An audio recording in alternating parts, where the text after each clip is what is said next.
I've been a priest in this small town for nearly 10 years now. It's a quiet place, nestled between rolling hills, where the hum of daily life is rarely interrupted. The town doesn't boast much. A handful of houses, a small store, a church that's older than anyone can remember, but it's all we need. It's a place where faith is still a living thing. Or so I thought. I had no reason to suspect anything unusual when I first arrived. The town had its secrets, sure, but every town does. No one ever spoke of them directly, but the eyes of the older generations, those who had seen the town's rise and slow, inevitable decline, always had this distant look, as if they were staring beyond the present, into something much older, something they'd never speak of. But I chalked it up to the weight of time, to the isolation. My parishioners are decent people. There's Mary, the widow who runs the town's small cafe, always offering me coffee when I visit. Old Joe, who sits by the fire in the back of the church every Sunday, nodding off halfway through the sermon but still managing to mutter a prayer when I finish. The school teacher, Miss Allen, a soft-spoken woman who insists on keeping the old town library in order, even though no one ever seems to use it anymore. But there's one thing about this town that sets it apart from others: the bell tower. It stands tall above the church, its stone walls weathered by centuries of storms and sunrises. It's a silent sentinel, keeping watch over the town, its bell ringing at the top of every hour, marking the passage of time. Most of the townsfolk claim the bell's ringing is a comforting sound. I'm not so sure. When I first came, I asked why the bell rang at all hours, sometimes at midnight, sometimes during a storm, sometimes just when the moon was hanging low in the sky. No one could give me a clear answer, not even the old church janitor, Father Ronan, who had been taking care of the building since before I arrived. He simply told me, "It does what it does. There's nothing to worry about." But it wasn't just the bell that bothered me, it was the whispering. I remember the first time I heard it. I had been preparing for evening mass, lighting the candles in the sanctuary, and thinking about the sermon I would give. It had been a particularly exhausting day, with more than a few difficult confessions, but that night something felt different. I stood by the altar, feeling the cool stone beneath my fingers, when I heard it, a soft voice, as though someone were just outside the door, murmuring prayers in a language I couldn't quite understand. I dismissed it at first, just a trick of the mind, perhaps. But as the weeks passed, the whispering became more frequent. I began to hear it during my morning prayers, when I was alone in the church. It always came from the bell tower, faint and indecipherable. Sometimes it would pause, as if waiting for something, and then continue. Other times, it would echo faintly down into the nave, just on the edge of hearing. I mentioned it to Father Ronan once, but he simply waved it off. "The tower's old," he said. "Things creak and moan, it's nothing to concern yourself with." But there was a glint in his eyes, something I couldn't place, that made me feel uneasy. Something he wasn't telling me. The townspeople, too, didn't seem to mind it. Mary told me it was just the wind moving through the tower, old beams shifting and groaning with age. Joe muttered something about how the bell had always been a part of the town's soul, a constant presence that held everything together, but there was an undercurrent of something unsaid in their voices, a reluctance to explain things fully. And then, it happened. One Sunday evening, after the last parishioner had left and the church doors were closed for the night, I stayed behind to pray in silence. I needed peace, a moment to reflect. The days had been heavy, filled with burdens I couldn't seem to lift. I knelt at the altar, hands pressed together, but the whispering was louder than ever before. I could hear the words now, faint and indistinct, but unmistakably there. I rose and walked toward the bell tower door, the old wood creaking beneath my feet. The door had always been locked. Father Ronan kept the key in his pocket, he told me, only allowing the bell tower to be accessed when repairs were needed or during special ceremonies. But tonight, the door was ajar. I stepped inside, feeling the cool air shift around me, as if the very space inside had a life of its own. The bell tower was dark, save for the faint light spilling in through the small windows, casting long shadows across the walls. And there, at the top of the stairs, I heard it again. The whispering. It was louder now, a jumble of words that didn't sound like any language I knew. I ascended the stairs slowly, each step creaking under my weight. The bell above me loomed larger with every step, the metal glinting in the moonlight that filtered through the cracks in the tower's walls. As I reached the top, I stopped dead in my tracks. The bell was still, but it wasn't the silence that struck me. It was the figure standing beside it. It was a woman, dressed in a long flowing gown, her back to me.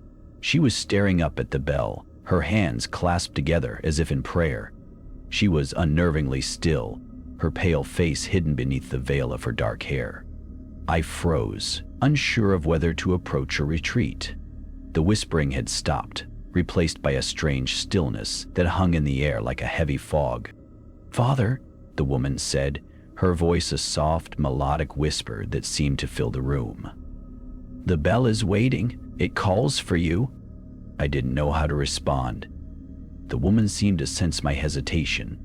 Without turning, she reached up and placed her hand on the side of the bell, as if offering it some unspoken comfort. "The bell doesn't ring for nothing," she said, her words lingering in the air like a curse. "It never has." Something about her presence unsettled me. It was as if she wasn't quite human, as though she was an echo of something long past. Before I could speak, she turned toward me, her eyes black as coal, her pupils wide and dilated. She didn't blink. I couldn't look away. "You'll understand soon enough, Father," she whispered. "You'll understand." And with that, she vanished into the shadows, leaving me standing alone in the tower. The bell above me seemed to groan in response, the faintest sound of metal on metal, though it remained still. But I knew it was waiting. For me. I stood frozen for what felt like an eternity. The woman's disappearance had left the air thick with an unnatural stillness. My breath came in shallow gasps, the kind you get when your heart races faster than you can process what's happening. The bell tower, once a place of mundane duty, now felt like an altar.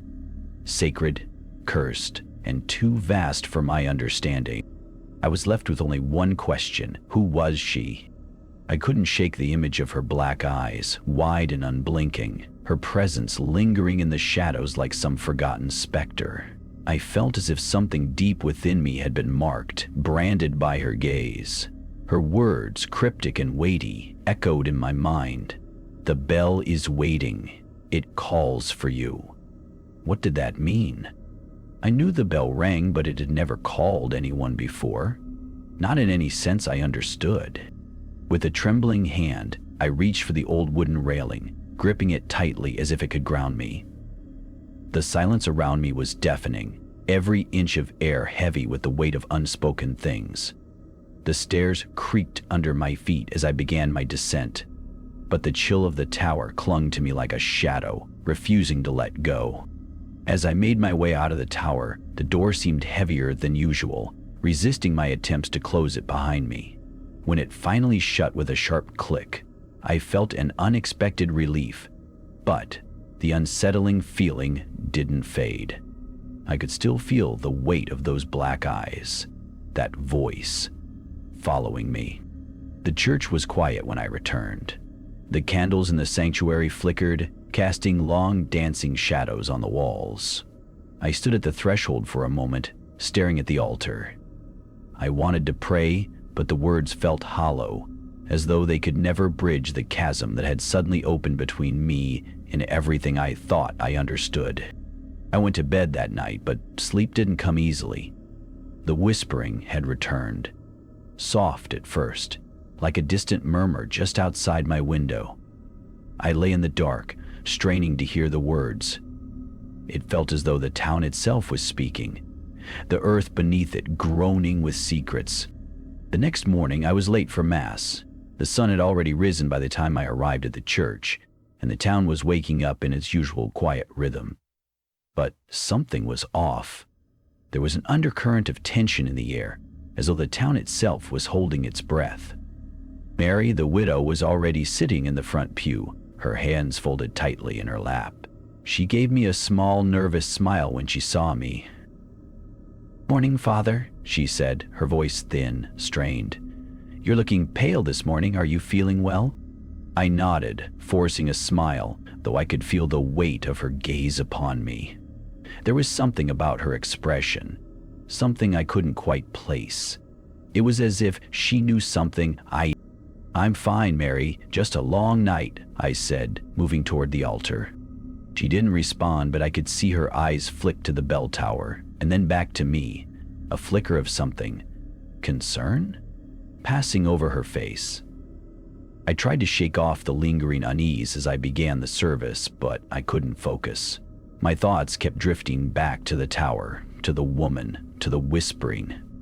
And then, as if on cue, I heard it again. The faintest murmur.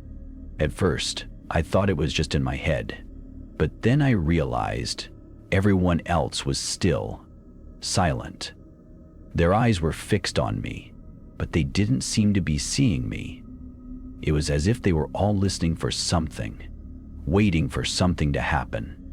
The air was thick with a sense of anticipation. I glanced toward the bell tower, my heart hammering in my chest. The door was slightly ajar, just like the night before. I could hear the faintest sound of someone, moving inside. The whispering, now clearer, came from above. A voice, low and female. "I told you the bell calls for you." I could feel the blood drain from my face. The voice was so real, so present. It sent a cold shiver down my spine, and I couldn't help but glance nervously around the room. No one seemed to hear it, but I did. And they had to know. As I finished the mass, I quickly made my way to the bell tower, my footsteps quickening, heart thumping louder than the bell ever could. My hand shook as I gripped the brass handle of the tower door and pushed it open. This time, the bell tower was not empty. The woman was there again, standing beside the bell, her back to me. She was not alone, though. The air around her seemed to shimmer, as if the very fabric of reality bent and warped in her presence. Behind her stood a figure, tall, cloaked in shadow. Its face was obscured, but I could feel its eyes on me, pressing into my skin like a weight. The figure did not move. It simply watched. "Father?" The woman's voice was soft, but it was no longer comforting. It was insistent, pulling at me with an unseen force. "You're late. I don't understand," I stammered, my voice faltering as I took a cautious step forward. "Who are you? What is this?" She turned slowly, the veil of her hair parting to reveal a face that was no longer human. Her eyes were black, but not just black, empty, hollow. The sockets seemed to stretch deeper with every blink, pulling me in like an abyss. "The bell tolls for more than just time," she whispered, her voice now almost a hiss. "It tolls for souls, and yours is next." The bell above us began to sway, a low, ominous groan filling the air. The shadowed figure behind her stirred, its presence like a suffocating cloud, its form flickering like a flame on the verge of going out. The whispering began again, but this time it wasn't just a voice, it was a chorus. Hundreds of voices, all calling my name.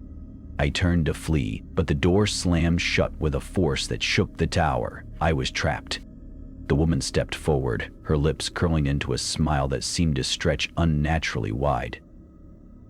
"You don't have to be afraid, Father. The bell has already chosen you." Suddenly, the bell above us rang. But it wasn't just any bell. It was the sound of 1,000 voices crying out in unison, a cacophony of agony, of sorrow, of pleading. I pressed my hands over my ears, trying to block it out, but the sound only grew louder, consuming everything in its wake. Then, as if in response to the bell's call, I felt something shift in the air. A cold, unnatural breeze, and I saw it. A figure, standing at the base of the tower, cloaked in shadow. It was moving closer, inch by inch, until it reached the steps. I couldn't make out its features, but its presence suffocated me, like the hand of death itself. And in that moment I knew. The bell was not calling me. It was taking me. I could hear my pulse pounding in my ears as I struggled to breathe, each breath shallow and desperate, as though the air around me was thickening, becoming viscous. The shadow at the base of the tower did not move, but I could feel it drawing closer, each inch it covered sending a ripple of cold dread through my veins. The whispering had intensified, now a deafening chorus, overlapping, layered, as though the very walls of the tower were filled with the voices of those long gone. "Father," the woman's voice came again, clear and sharp. "You've already answered the call." I turned back to her, my heart hammering in my chest, unable to break my gaze from the empty void of her eyes. Her lips were still curled into that unnatural smile, but now it was more than a smile. It was a predatory grin, one that spread wider as I stumbled back, my hand shaking as I tried to reach for the door, but it was no use. The air was thick with pressure, suffocating, and the shadows themselves seemed to press against me. "You've heard it," she continued, her voice lowering to a dangerous whisper. "The bell tolls for those who listen. You've always listened, haven't you? That's why you were chosen." "No," I managed to choke out, the words barely escaping my throat. "I don't understand. What do you want from me?" She tilted her head, as though she were studying me, trying to peel back the layers of my soul. "What do we want, Father? We want you to join us. We want you to become part of the symphony. The bell is just the beginning. It's the bridge between this world and the next." The bell rang again, louder this time, a deep, mournful toll that seemed to reverberate through my bones. The tower shuddered, and I felt the ground beneath my feet tremble. The shadow at the base of the tower was closer now, almost at the base of the stairs, its form becoming more solid, more defined. It was tall, towering over me, its silhouette like that of a man, though distorted, warped. The longer I looked, the more I realized the figure was wrong. The angles were too sharp, the proportions too exaggerated. It wasn't human. I backed away from it, toward the door, my mind racing.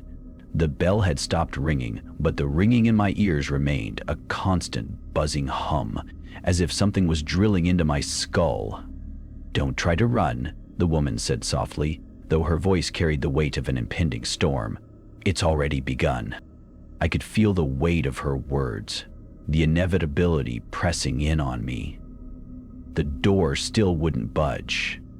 I pushed against it, desperately, my hands slick with sweat, but it remained closed, locked in place. "No," I gasped as I turned to face the woman again, my breath coming in ragged, panicked gasps. "I can't." Suddenly, there was a shift, a strange distortion in the air, as though the very fabric of reality was bending. The shadows in the corners of the tower deepened, thickened, until they seemed to take shape, rising like tendrils, curling and twisting, wrapping around the walls, the ceiling. They were alive.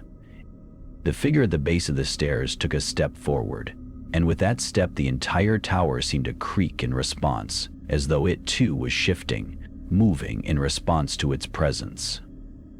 "You'll understand soon enough," the woman whispered, her voice a low, haunting lilt. "The bell calls, but it's only a harbinger. You've already heard it. It's already inside you." The bell rang again. This time, it wasn't just sound. It was a vibration, a pulse, like the beating of a heart deep within the tower itself. I could feel it, like a tremor beneath my skin, and the walls around me seemed to stretch, to warp, as though the very space was shifting. The shadows were closing in, creeping forward with a deliberate slowness that felt like an eternity. I turned back to the figure, my heart racing faster with every passing second. It was standing at the bottom of the stairs now, and I could see its features more clearly. Its face was no longer obscured by shadow, and I could see its eyes. Two empty black voids that seemed to absorb the light around them. There was no expression on its face, no emotion, but somehow I knew what it wanted. It wanted me. I reached for the bell rope, instinctively, my fingers trembling as they wrapped around the thick cord. I didn't know why I did it. Maybe it was a desperate attempt to stop the ringing, or maybe it was my last effort to reach for something familiar, something that belonged to this world and not the dark one that was consuming me. I pulled on the rope, but nothing happened. The bell remained silent. The shadow advanced, one slow step at a time. Its movements were deliberate, unhurried, and I could feel the cold in the air grow sharper with every step it took. "You're not listening," the woman's voice echoed, almost like a sigh. "The bell waits for those who hear, but not everyone hears. Not everyone understands." I stumbled back, my pulse quickening, my vision narrowing. The figure reached the first step. It was taller than I'd imagined, its limbs too long, too thin. Its fingers twitched, like they were anticipating something, like it was reaching out for me, even if I didn't want to be touched. Its gaze burned into me, unblinking, and I felt something inside me snap. I couldn't do this. I couldn't stay here. I had to escape. My mind screamed at me to run, but I couldn't move. My feet were rooted to the spot, the ground beneath me cold and unyielding. The bell rang again, but this time it wasn't just a sound, it was a feeling. I felt it in my chest, in my bones. It was inside me, pulling, tugging, demanding. I looked up, and for the briefest moment, I saw the woman's eyes again. Those deep, endless black pits that seemed to consume everything they touched. And then I heard it. A voice, not from the woman, but from somewhere else, farther down in the tower, behind the shadows. A voice calling my name. "Father." I froze. The voice, my name, came from the depths of the tower, low and clear, like a whisper through the dark, winding corridors that I could not see. My blood ran cold, and the air seemed to thicken, pressing in on me with suffocating weight. I glanced around the tower, my eyes darting from the woman's face to the shadow that had reached the foot of the stairs, and then back to the darkened corners where the voice had originated. It was calling me. Again. "Father." The whisper was almost melodic, but there was something wrong with it, something that didn't belong.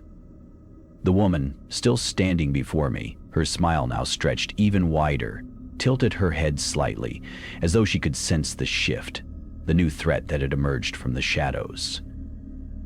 "You know it too, don't you?" she murmured, her voice a soft, mocking sing-song. "You hear it. It calls to you. But you can't leave, not now." I opened my mouth to speak, but my throat was dry, the words caught somewhere deep inside.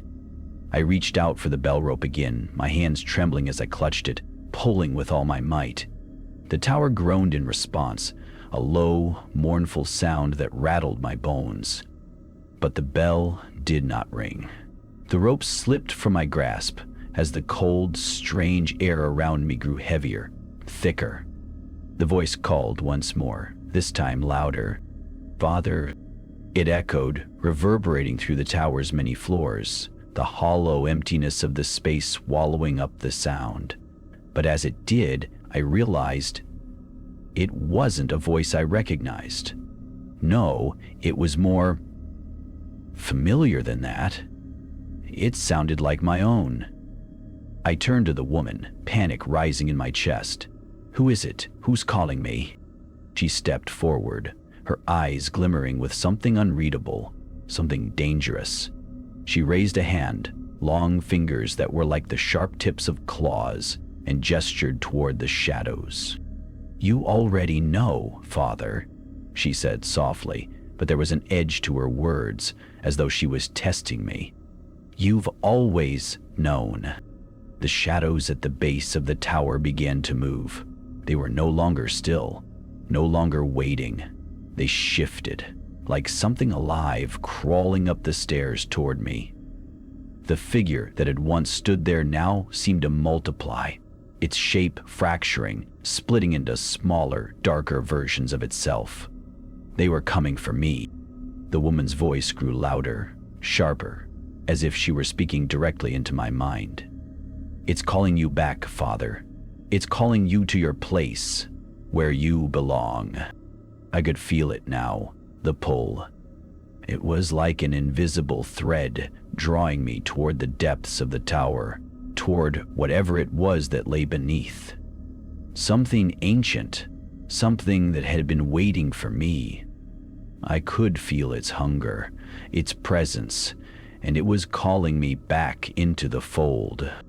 "Don't listen to it," I muttered to myself, the words tumbling from my mouth in a weak, desperate plea. The woman laughed, a low, unsettling chuckle that seemed to come from everywhere and nowhere at once.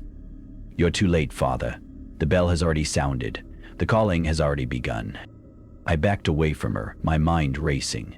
My breath came in short, panicked bursts as I looked for an escape, but the door was still locked, and the stairs leading down into the darkness were becoming more and more oppressive.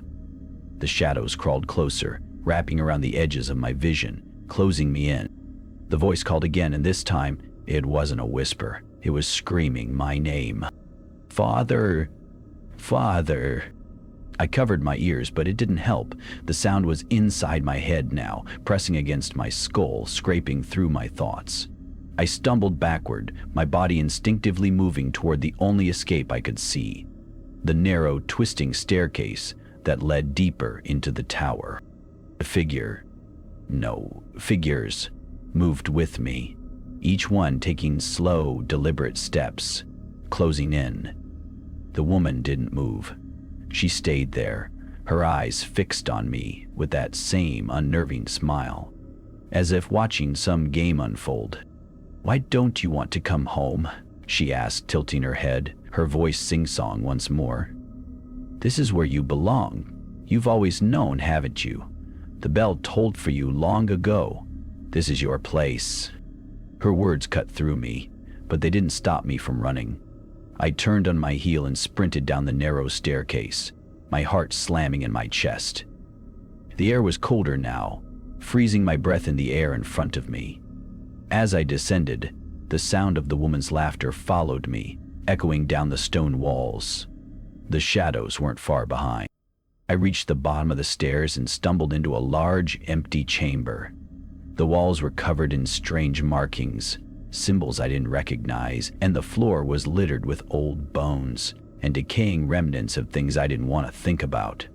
The shadows filled the space, curling up the walls and stretching across the floor, crawling toward me like dark, hungry tendrils. The voice called again, this time not in my mind, but from somewhere deeper within the tower, in the blackness that stretched beyond the chamber. "Father, it's time." I spun around, my eyes scanning the dark, but all I saw were the shapes, those figures, closing in on me from all sides. Their faces were hidden in the shadows, but I could feel their eyes on me, burning through the darkness. The temperature in the room dropped further, and I could see my breath clouding in front of me, but there was no escape, no way out. I could hear the bell ringing once more, deep, slow, deliberate, and as the sound washed over me, I felt it. It isn't just the call of the bell. It was my own. The bell rang again, louder this time, its deep toll vibrating in my chest, like it was calling to the very marrow of my bones. The room seemed to pulse with the sound, as if the tower itself was alive, breathing, waiting. The shadows writhed around me, thickening, growing, consuming the space until there was little left but darkness and the low hum of the bell. I backed up, my heart thundering in my chest. The figures in the shadows were no longer vague shapes. I could make them out now, tall, gaunt silhouettes with twisted, elongated limbs, their faces obscured by shadows, but I could feel their eyes, staring, watching, waiting. The air around me was thick with their presence, heavy with something ancient and cold. The voice called again, but this time it was clearer, sharper. "Father, come to me." My blood froze. The voice was unmistakable now. It was my own, but it wasn't my voice. Not entirely. It was my voice twisted, warped by something I couldn't understand, something that made my skin crawl and my mind fracture under its weight. I stumbled back, tripping over the uneven floor. The bones beneath my feet shifted with a dry, brittle sound, but I couldn't focus on them. I couldn't focus on anything except the voice that was pulling at me, dragging me toward the heart of the tower where the darkness seemed to fold in on itself like a living thing. "Father, it's time." The words echoed, reverberating off the walls, filling every corner of the chamber. I pressed my hands to my ears, but the sound didn't stop. It was in my head, in my heart, in my soul. The pull was unbearable, like an invisible thread wrapped around me, drawing me closer to whatever was waiting at the center of this forsaken tower. And then I saw it. But the far end of the chamber, in the deepest, most shadowed corner, was a door. It was small, barely visible in the darkness, but I knew it was there. It felt like a doorway to something else, something wrong, something I had no business approaching, but I couldn't stop myself. The shadows around me seemed to retreat, parting like a curtain as I stumbled toward the door, my body moving of its own accord, drawn by the sound of my own name being whispered through the dark. I reached out for the door, my hand trembling as it hovered over the cold, rotting wood. The air around it was thick with something foul, something ancient, and then I opened it. The room on the other side was small and cramped, filled with the same dark stone that made up the rest of the tower. But it was not empty. It was full of things. Old things. Forgotten things. There were symbols etched into the walls, symbols that seemed to writhe and move under my gaze, twisting into shapes that defied comprehension. In the center of the room was a large stone altar, covered in dust and cobwebs, and on the altar, lying still, was a figure. It was covered by a tattered sheet, but I could see the outline of its form. It was human. No, it was me. I stepped closer, my breath shallow, my hands trembling as I reached for the sheet, pulling it back slowly. My own face stared up at me, pale and lifeless, the eyes wide open but empty, as though the soul had long since departed. My heart stopped for a moment. I could barely breathe, the room closing in on me, suffocating me with its oppressive weight. But then the voice spoke again, softer now, but more insistent. "Father, join me." It was the same voice. My voice. And yet, it was not mine at all. The sound was distant, like a far-off memory, like something that belonged to another life, another time, something older. I could feel it pulling at me, pulling me closer to the altar, to that cold, lifeless version of myself. The darkness seemed to surge around me, its presence growing stronger, more oppressive with every passing second. I reached out, my fingers brushing against the stone, the cold, rough surface sending a shock through my body. It felt wrong, like I was touching something that wasn't meant to be touched, something that should have stayed hidden, buried deep within the tower. The shadows closed in around me, their twisted forms becoming clearer, more defined. They were no longer distant. They were right there, pressing against me, suffocating me. The figures were all around me now, their faces twisted in grotesque masks of hunger and longing, their eyes boring into me. And then, in the midst of it all, I felt it. The pull of the bell, the pull of whatever was waiting for me in the heart of this cursed place. "Come to us," the voice whispered again, its tone almost tender, like a lover calling to me, inviting me home. "Come to us, Father. Come back to where you belong." I felt my body move again, against my will, as if I were no longer in control. The shadows surged forward, surrounding me, pulling me closer to the altar, closer to the lifeless form of myself.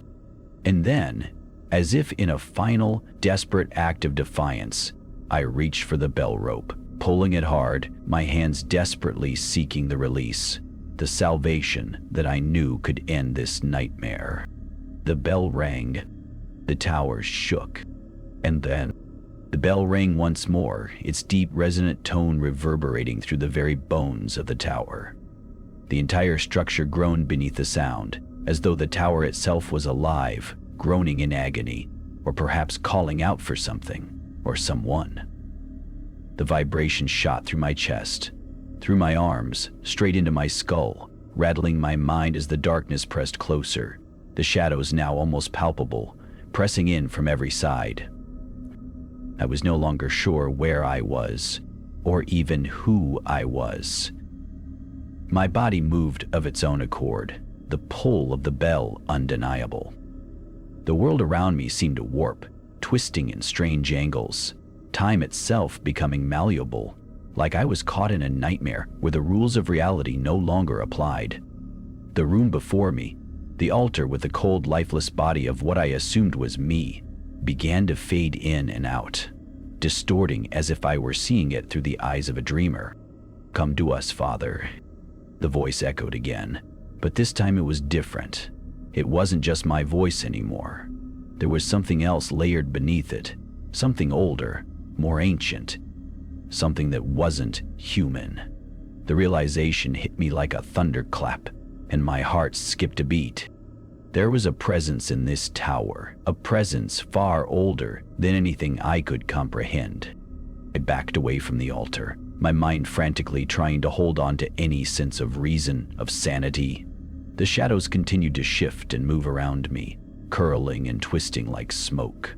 They seemed to have a life of their own, as if they were feeding off the very air in the room, growing stronger, thicker with each passing second. "Father," the voice whispered again, but this time it wasn't a plea, it was a command. "You belong here. Come back. You have always belonged here." I froze, my feet planted to the ground, the cold stone floor pressing against the soles of my shoes. A surge of panic flooded through me, followed by a creeping dread that coiled around my heart. What was it talking about? Belonging here. Was this what I had come to find?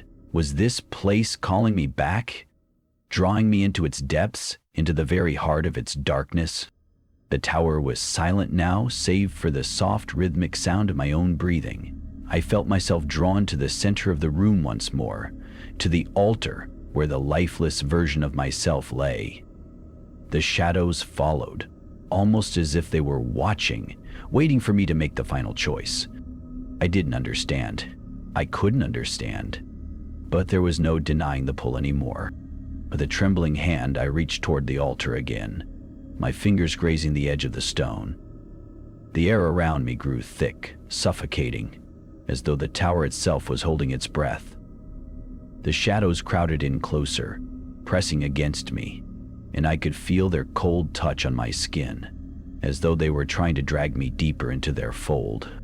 And then, as if on cue, the door behind me slammed shut with a deafening crash, trapping me in the chamber.